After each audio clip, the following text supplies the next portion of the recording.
Alright guys, today I'm going to do the sound portion of it. As you can see, the bike is warmed up.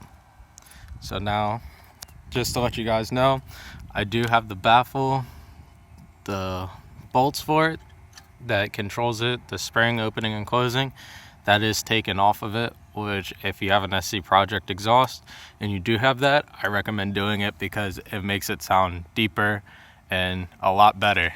So I'm going to start it up.